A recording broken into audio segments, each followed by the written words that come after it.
You all know about narration. Narration means narrate something. जानते हैं आप लोग?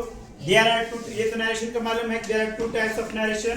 First one is direct and second one is indirect. If anyone asks you what is the second name of narration, then what you say? क्या कहिएगा तब? Speech. Reported speech भी कर सकते हैं. So how many types of speech? There are two types of speech. Direct or indirect. You all have to follow some certain rules. आपको कुछ rules को क्या करना है? Follow करना.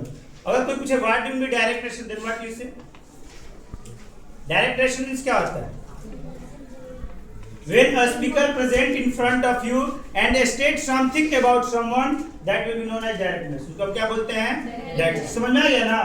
मतलब कोई आपके सामने खड़ा है और कुछ कह रहा है, वो आपको क्या कहलाता है? डायरेक्ट नरेशन कहलाता है.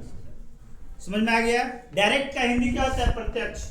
यानी जो आपके सबसे हम आपके प्रत्यक्ष में है ना? और हम कह कर चले गए, when someone describe my thoughts, my ideas in front of you, that will be known as indirect. उसको हम क्या बोलते हैं? क्लियर हो गया कॉन्सेप्ट? डायरेक्ट क्या है, इंडायरेक्ट इससे इजी कोई नहीं बता सकता. ठीक है?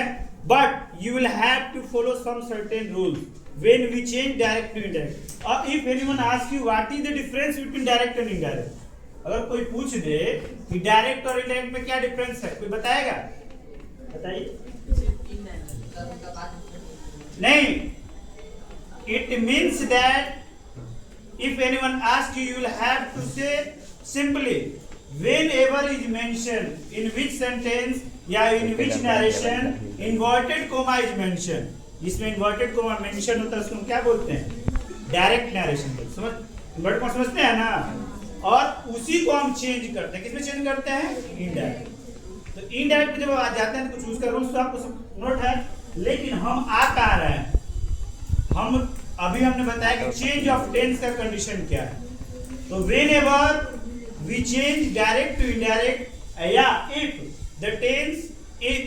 the tense in reporting verb is in past tense, हमेशा ध्यान देना है कि जहां भी इन्वर्टेड कोमा के बाहर क्या मेंशन हो? सैड हो. सैड इन सेकंड फॉर्म हो गया ना?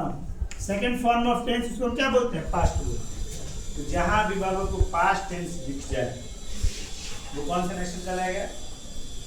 नरेशन तो वही कहलाएगा, डायरेक्ट नहीं, लेकिन उसका चेंज ऑफ टेंस होगा. कंडीशन क्या है कि जब आपको सैड दिखा तो सिंपल प्रेजेंट होगा, यानी V1 V5. अब यहाँ पे रूल्स आ जाएगा. क्या आ जाएगा? इनडायरेक्ट का दो कॉलम बनाइए, है ना? एक जैसे मान लीजिए कि V1 है या V5 है. What is V1 and V5? V1 means root form of, यानी वर्ब का जो रूट फॉर्म है उसको हम क्या बोलते हैं? V1. और V5 मींस सिंगुलर वर्ब का, ये V5 मींस सिंगुलर वर्ब और V1 मींस प्लूरल वर्ब. कह सकते हैं ना? Because it takes singular subject and you know that singular subject takes singular verb. जानते हैं ना? ये कहां से कॉन्सेप्ट आया है? तो सिंटैक्स से आया है. आपको किससे आया है?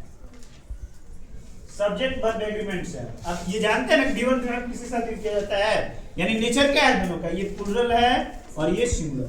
तो जब ये आपको दिखे तो इसको जब चेंज कीजिए किसमें बदल जाएगा? V2 में बदल जाएगा. ये तो आप सब जानते हैं. ये सब लिखवाए हैं. इज एम आर किसमें बदल जाएगा?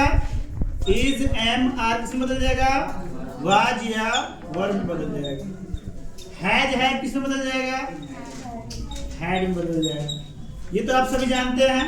विल शैल किसमें बदल जाएगा? बताइए. वुड में बदल जाएगा, है ना? और उसके बाद